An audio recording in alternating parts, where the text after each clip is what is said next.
Karena sebaik-baik manusia pasti punya musuh, dan sejelek-jelek manusia itu punya teman. Ya, karena obat dari penyakit lahir itu banyak dokter. Sedangkan obat dari penyakit hati kita mau nyari kemana? Di sini kajiannya bukan cuma kajian tasawuf, tapi kajian tekbal. Tapi tekbal dari amarah, tekbal dari rasa sombong, rasa iri, rasa dengki, rasa ujub, dan rasa riya. Tekbal dari hinaan orang lain, tekbal dari cacian orang lain, nggak terpengaruh, nggak tergores hati kita sedikit pun. Nah, kita lagi belajar ilmu tekbal. Nah, ikhlas memberi, ridho menerima. Ridho menerima segala ketentuan Gusti Allah dan memberikan pengabdian kita kepada Gusti Allah Subhanahu wa ta'ala. أفلا يتدبرون القرآن. Bismillahirrahmanirrahim. Assalamualaikum warahmatullahi wabarakatuh. Waalaikumsalam. A'udzubillahi minasyaitonirrajim. Bismillahirrahmanirrahim. Asyhadu an la ilaha illallah, asyhadu anna Muhammadar Rasulullah. Astagfirullahaladzim, astagfirullahaladzim, astagfirullahaladzim. La haula wa la quwata illa billahil aliyyil azim. A'udzubillahi minasyaitonirrajim. Bismillahirrahmanirrahim. Asyhadu an la ilaha illallah wa asyhadu anna Muhammadar Rasulullah. Bismillah, alhamdulillah, wassalatu wassalamu ala rasulillah Sayyidina Muhammad ibn Abdillah wa ala alihi wa sahbihi wa man wala. Wa la hawla wa la quwata illa billah, amma ba'd. Yang saya hormati, saya muliakan, dan saya banggakan para hadirin, para penonton di studio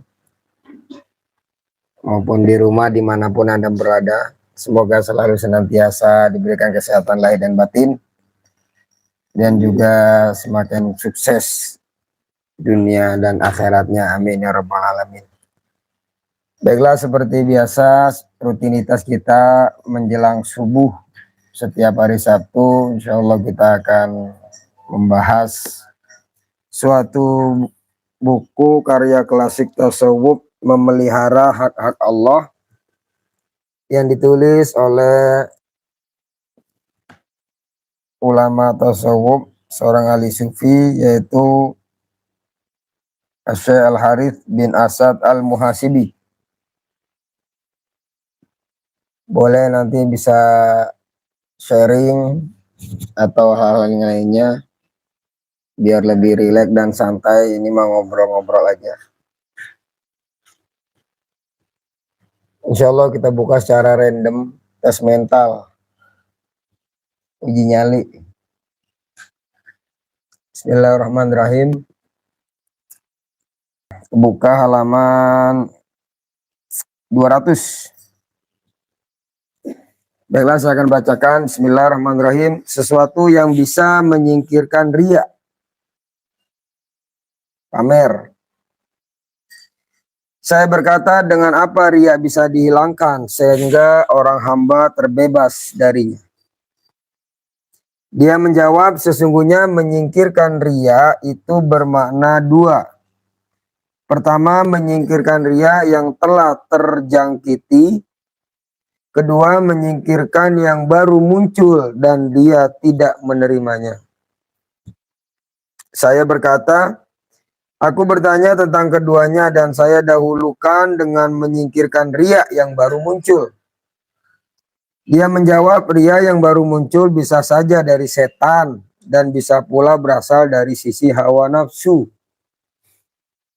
Sesungguhnya setan memiliki 3 godaan dalam riya ini. Pertama, riya dengan mengingatkan akan penglihatan dan pengetahuan makhluk terhadapnya, atau mengharapkan penglihatan dan pengetahuan mereka. Yang kedua, menanamkan rasa suka terhadap pujian mereka dan takut dari celaan, dan terkadang mengingatkan akan pengetahuan mereka dan menanamkan rasa suka terhadap pujian mereka tergabung bersamaan dalam satu godaan. Ketiga, ajakan godaan untuk menerima, meyakini, dan cenderung untuk ria. Orang terkuat dalam menyingkirkan ria adalah orang yang menolak terhadap godaan pertama dengan cara mengingat pengetahuan makhluk dan merasa cukup dengan pengetahuan Khalik, pencipta. Orang terkuat berikutnya adalah orang yang menolak terhadap godaan untuk suka terhadap pujian dan takut terhadap celaan, dengan menyukai pahala dan takut dari celaan Tuhan. Orang terkuat ketiga adalah yang menolak ketika setan menggodanya untuk menerima setelah berkobarnya rasa suka kepada pujian dan takut kepada celaan. Ya, ini salah satu penyakit hati yang dapat menghancur leburkan amalia ibadah yang kita lakukan. Karena ibadahnya tidak karena Allah Subhanahu wa Ta'ala. Makanya dalam setiap ibadah kita itu selalu kita diajarkan untuk diakhiri dengan kalimat lillahi ta'ala. Jangan cuma dibaca tapi fokus kita terhadap maknanya, bahwa semua amal ibadah kita niatkan semata-mata karena Allah Subhanahu wa Ta'ala, untuk menghindari ria. Contoh sholat. Di dalam sholat, di dalam niat sholat misalnya, sholli fardhos subhi rakaataini mustaqbilal kiblati adaan makmuman lillahi ta'ala. Ujungnya lillahi ta'ala. Di dalam wudu, nawaitul wudu'a li raf'il hadasil asghari fardhon lillahi ta'ala. Ujungnya pasti lillahi ta'ala. Puasa, nawaitu soma godin an adai fardhi syari ramadhani hadis sanati lillahi ta'ala. Semuanya ujungnya lillahi ta'ala. Nah, tujuannya agar kita selalu ingat bahwa ibadah yang kita lakukan lillahi ta'ala, karena Allah ta'ala. Maka terkadang kita lupa dalam ibadah kita ingin dipuji dan takut terhadap celaan, hinaan daripada orang lain. Bahkan yang mengkhawatirkan kita haus akan pujian sehingga melakukan hal-hal atau pencitraan dan lain sebagainya untuk mendapatkan pujian dari makhluk. Ya, karena ridhon nas goyatun la tudrok. Keridhaan manusia adalah suatu puncak yang tidak akan pernah bisa didapat, yang tidak akan pernah bisa dijumpai, ditemukan. Karena sebaik-baik manusia pasti punya musuh, dan sejelek-jelek manusia itu punya teman. Ini sudah menjadi rumus. Contoh Kanjeng Nabi, ya baginda Rasulullah SAW, ahsanal khalqi wa khuluqo, sebaik-baiknya makhluk, sebaik-baiknya hamba yang memiliki akhlak yang dipuji oleh Gusti Allah, wa innaka la'ala khuluqin azim, itu aja masih punya banyak musuh. Begitupun sejelek-jeleknya manusia, seburuk-buruknya manusia, itu juga punya teman, punya pendamping, punya sahabat, dan lain sebagainya. Maka memurnikan ibadah kita daripada hal-hal yang dapat merusak atau justru mengundang murkanya Gusti Allah Subhanahu wa Ta'ala, bukan menurunkan rahmatnya Gusti Allah Subhanahu wa Ta'ala. Nah, ini harus kita waspadai, karena perkara ria ini banyak yang kita tidak sadari karena nggak terasa. Ya, penyakit hati ini tidak terasa dan dirasakan oleh yang mempunyai penyakit, beda dengan penyakit fisik. Ya, kalau penyakit fisik mah kerasa, walaupun kecil, jerawat misalnya, atau bisul segede biji jagung atau biji beras, itu kerasanya luar biasa. Tapi kalau penyakit hati, sebesar apapun kadang tidak dirasa oleh pemiliknya. Ya, karena obat dari penyakit lahir itu banyak dokter. Sedangkan obat dari penyakit hati kita mau nyari kemana? Yang mau mengingatkan kita, yang mau menegur kita. Ya, makanya selalu kita memohon perlindungan kepada Gusti Allah Subhanahu wa Ta'ala. Ini kiat upaya agar kita selalu ikhlas. Ya, ikhlas menjalankan ibadah semata-mata karena Allah Subhanahu wa Ta'ala.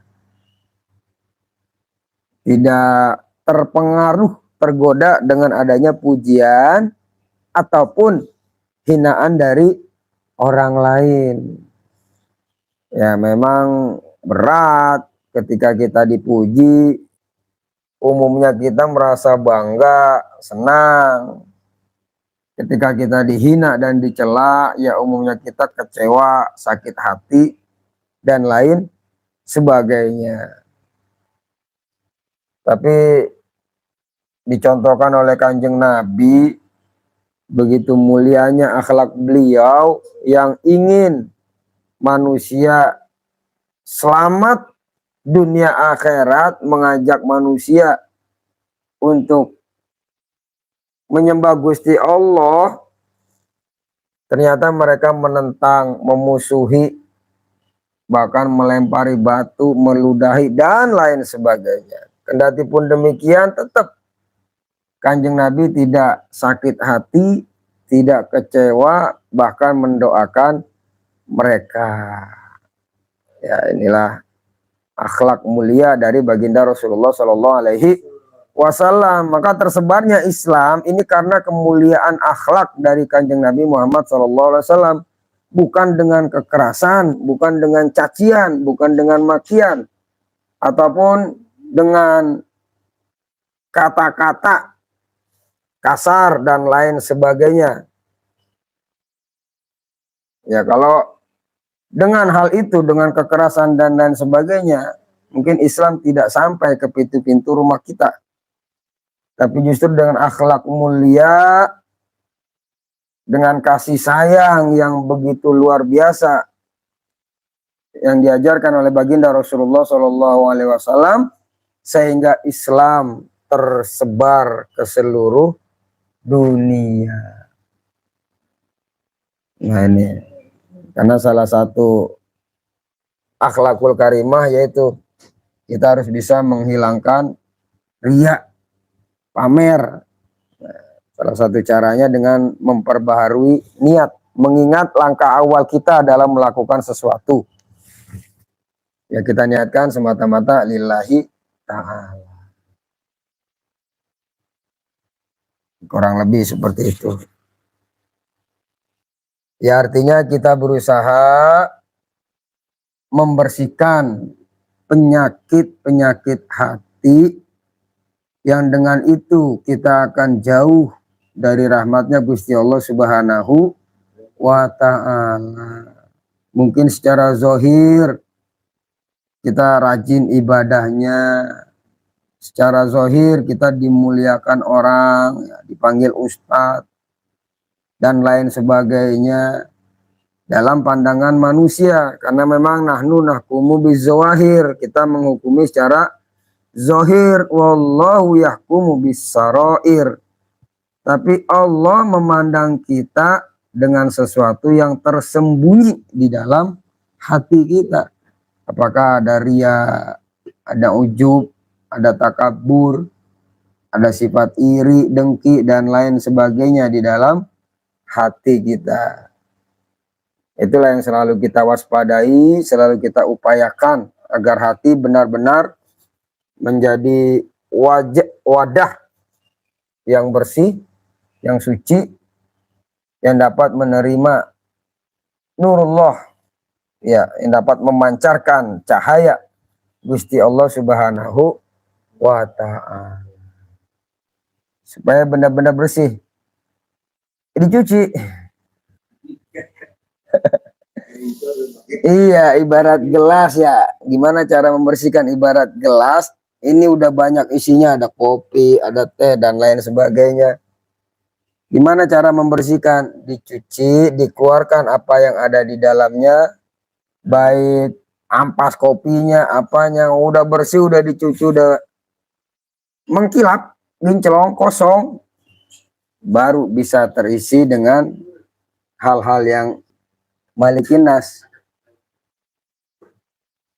Oh, ini di luar tema ya. Ya tapi nggak apa-apa lah. Surat An-Nas. Qul a'udzu birabbin nas, malikin nas. Malik, ya kalau dari segi arti Malik itu kan yang merajai, yang menguasai, yang mengatur, yang semuanya lah, yang maha kuasa atas segala makhluknya. Itu Malik, sang penguasa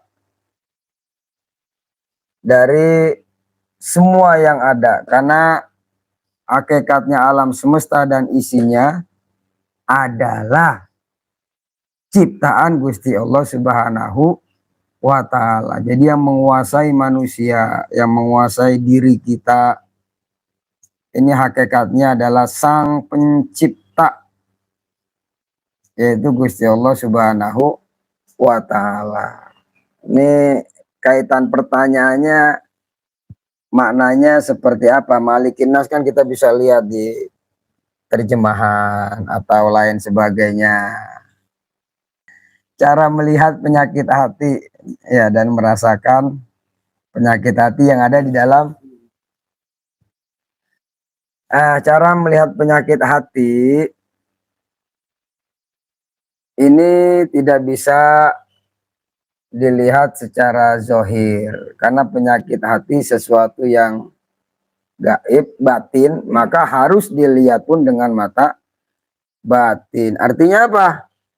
Butuh ilmu. Itulah pentingnya kita ngaji, kita belajar agar kita mengerti.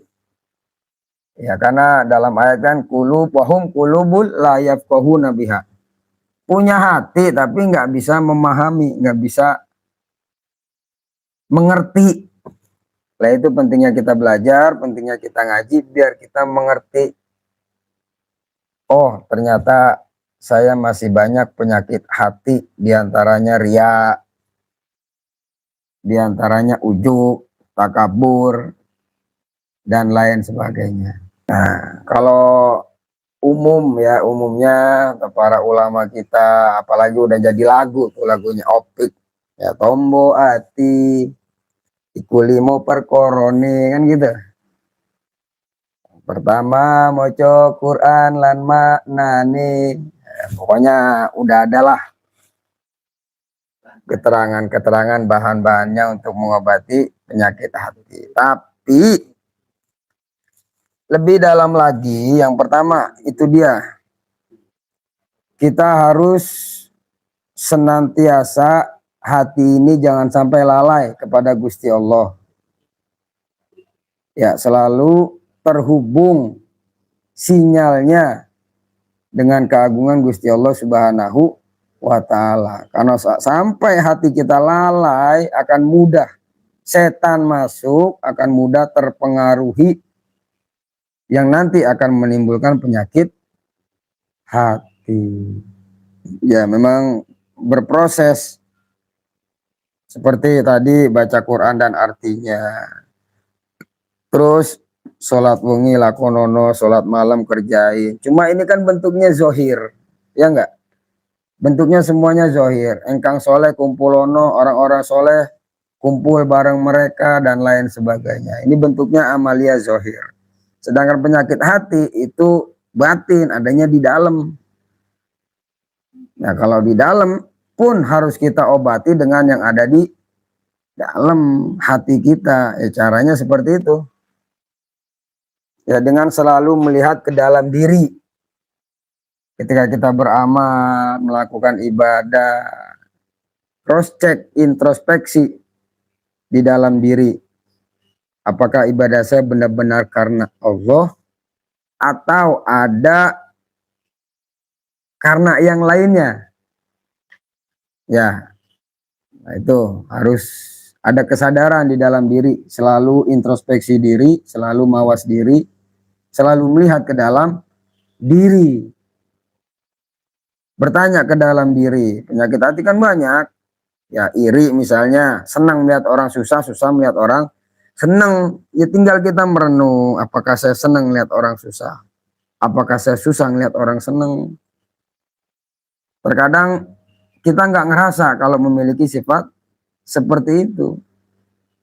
Nah, harusnya kita itulah pentingnya muhasabah, introspeksi diri. Makanya pepatah mengatakan gajah di pelupuk mata tidak tampak, sedangkan semut di seberang lautan tampak. Nah, itu saking susahnya ya melihat aib diri ataupun penyakit-penyakit hati tadi. Ya, kurang lebih seperti itulah. Kita sama-sama sedang belajar mengobati penyakit-penyakit yang ada di dalam hati kita. Tentunya dengan memohon pertolongan kepada Gusti Allah Subhanahu wa Ta'ala. Di sini kajiannya bukan cuma kajian tasawuf, tapi kajian tekbal. Ya, cuma tekbalnya di sini bukan tekbal bacok, tapi tekbal dari amarah, tekbal dari rasa sombong, rasa iri, rasa dengki, rasa ujub, dan rasa ria. Tekbal dari hinaan orang lain, tekbal dari cacian orang lain, nggak terpengaruh, nggak tergores hati kita sedikit pun. Nah, kita lagi belajar ilmu tekbal. Emang kalau nggak kuat dibacok terus gimana? Yang ada kepercayaan kita pindah ke cincin. Cincin apa gelang? Oh, cincin, gelang, kalung. Ya, seandainya saya siapin, set, sudah pakai, bener tekbal misalnya. Percayanya jadi sama gelang, Gusti Allahnya kemana? Percayanya sama cincin, Gusti Allahnya kemana? Sedangkan yang maha melindungi, yang harus kita yakini bisa mendatangkan manfaat, itu hanya Gusti Allah Subhanahu wa Ta'ala. Sebenarnya itulah dari firman Allah, wa betagu ilaihil wasilah. Ya, dan carilah pada Allah itu suatu wasilah. Banyak ulama-ulama kita mengajarkan doa-doa. Jadi antaranya itu yang tadi diomongin itu apa tuh? Ya Nur Muhammad, ya apalagi? Malikun Nas. Dan lain. Ya Nur. Yaitu itu kan membawa namanya Gusti Allah. Daripada ayat walillahil asmaul husna fad'uhu biha. Dan Allah memiliki nama-nama yang indah, maka berdoalah kalian dengannya, dengan nama-nama tersebut, yaitu misalnya ya Nur, ya Rahman, ya Rahim. Itu panggilan rayuan. Ya, ibarat kita ngerayu Gusti Allah Subhanahu wa Ta'ala. Ya Allah, Engkau kan Maha Pengasih, kasihanilah aku. Ya Allah. Ah? Jadi enggak benar kalau buat pengasihan. Oh, buat pengasihan. Makanya buat melet cewek gitu. Kalau niatnya baik, ya bener-bener pengen membangun rumah tangga sama perempuan itu lillahi ta'ala, karena Allah ta'ala, karena agamanya, Silakan aja baca doa apa aja boleh, tapi kan tetap mintanya kepada Gusti Allah Subhanahu wa Ta'ala. Cuma kalau niatnya buat pengasihan biar pada seneng sama saya cewek-cewek, buat main-main, nah itu yang bahaya. Ya kalau sama Gusti Allah yang luar biasa sekalian gitu, minta ridhonya, minta ampunannya, gitu. Kalau seneng sama cewek, nggak usah pakai pengasihan, ya sholat lah, ya sholat, Apa tembak langsung kelamaan ya? kan tembak langsung. Iya itu metode metode saya dia. Ya menggunakan ayat buat pengasihan, buat ini dan lain sebagainya. Kita naiklah ke makom-makom yang orang-orang soleh yang benar-benar doa itu karena Allah, doa karena perintah Allah, ayat itu untuk diri kita gitu ya, bukan dipakai buat yang lain-lain. Nanyanya macam-macam bahaya. Intinya mah ya itulah. Selalu buat usaha. Amin ya rabbal alamin. Semoga semuanya lah sehat selalu ya. Ini udah mau subuh juga. Ya intinya itulah kita benar-benar berupaya agar semuanya itu karena Allah Subhanahu wa Ta'ala. Terkadang kita merasa itu terbaik buat kita, padahal dalam pandangan Gusti Allah belum tentu itu yang terbaik buat kita.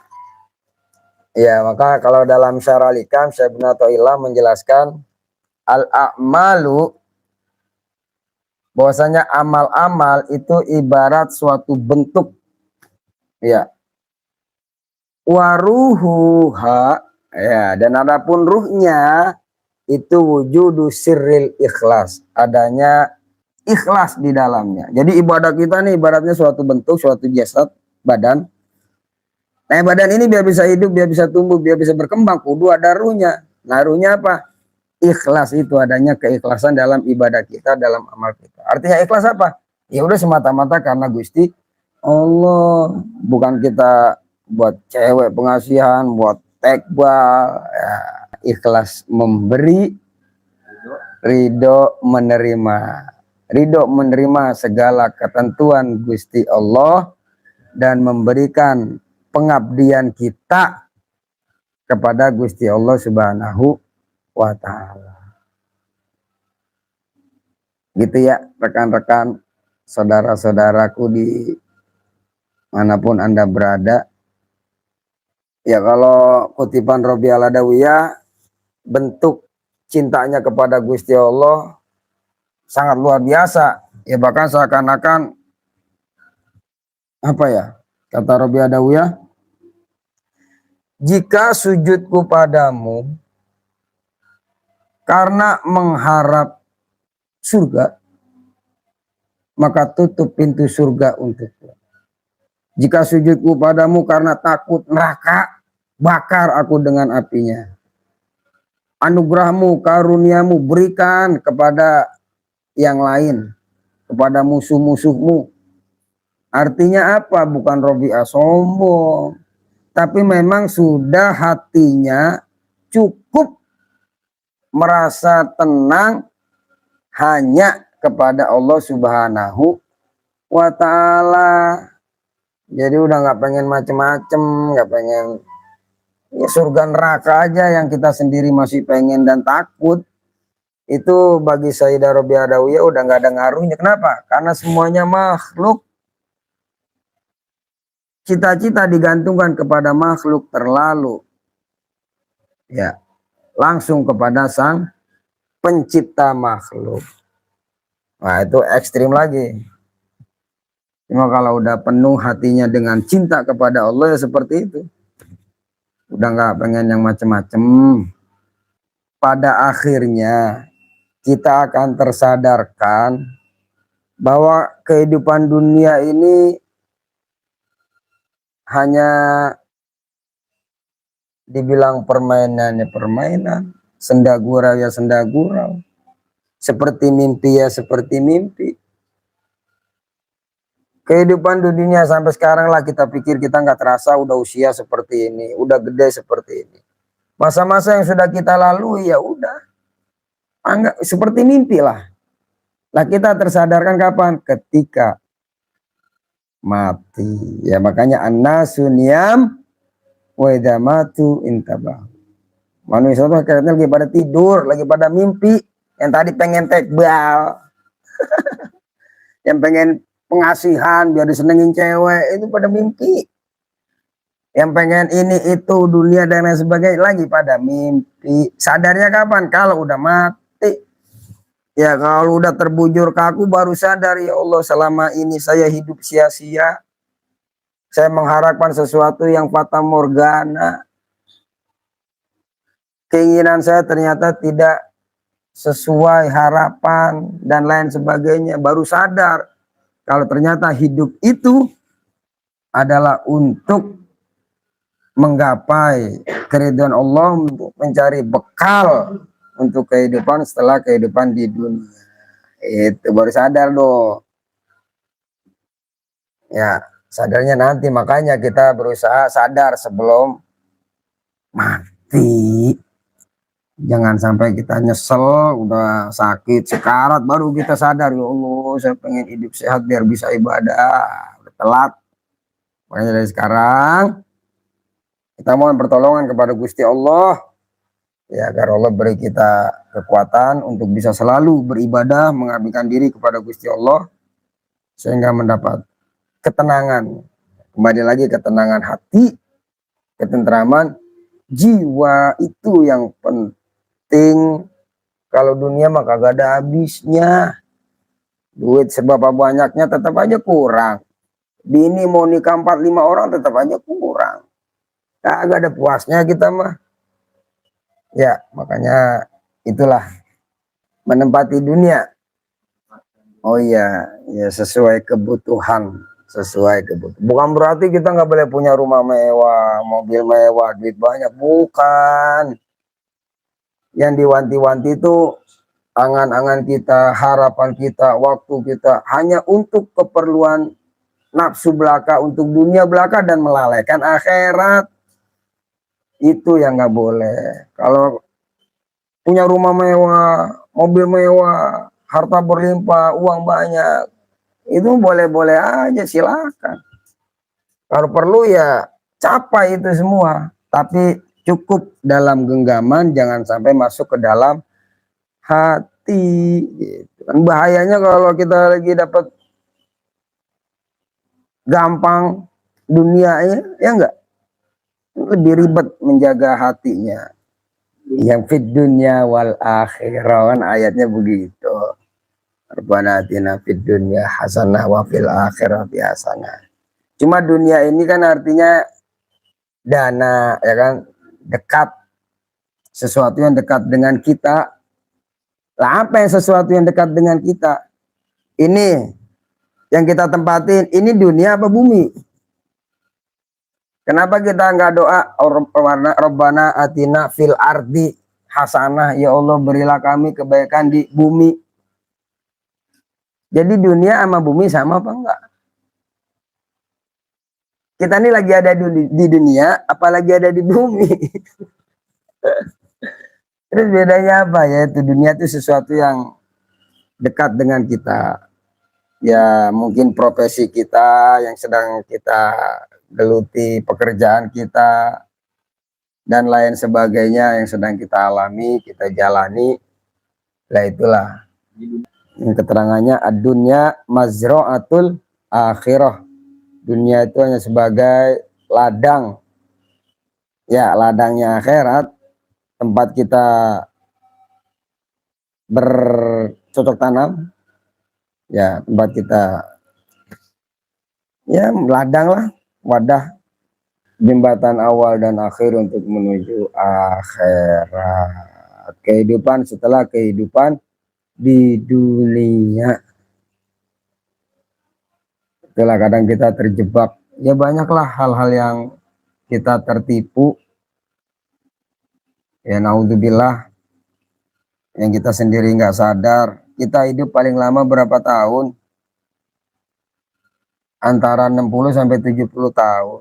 Nggak terasa misalnya umur kita sekarang 40. Itu 40 tahun ke belakang kan udah nggak terasa. Ternyata umur kita semakin bertambah, ajal kematian semakin dekat.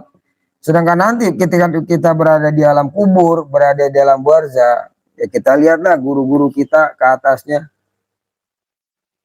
Ya seperti Al-Muhasibi yang bukunya kita baca, itu udah berapa ribu tahun. Ternyata di alam barzah itu lebih lama daripada kehidupan di dunia. Tapi terkadang kita tertipu ya. Insya Allah itu saja karena sudah menjelang waktu subuh. Ya, insya Allah kita bertemu silaturahim lagi di kesempatan selanjutnya di hari Sabtu menjelang subuh. Ya, adanya konten ini adalah untuk kita sama-sama memperbaiki diri, sama-sama introspeksi diri, sama-sama berupaya untuk meraih ridhonya Gusti Allah Subhanahu wa Ta'ala. Nama majelis ya, kita alhamdulillah di bawah naungan Majelis YPPAI, Yayasan Pengkajian Pembina Akhlak Islam. Yaitu insya Allah di lain kesempatan kita bahas kenapa diberi nama itu dia karena kita fokus untuk memperbaiki akhlak kita, baik akhlak kepada Allah maupun akhlak kepada sesama, terkhusus kepada akhlak terhadap diri sendiri. Baiklah itu aja ya saudaraku kaum muslimin muslimat dimanapun berada, semoga kita selalu berada dalam lindungan Gusti Allah Subhanahu wa Ta'ala. Saya akhiri, kurang lebihnya mohon maaf. Terima kasih atas segala perhatiannya. Ya, semoga sehat selalu, sukses selalu. Wallahul muwaffiq ila aqwamit thoriq. Wassalamualaikum warahmatullahi wabarakatuh.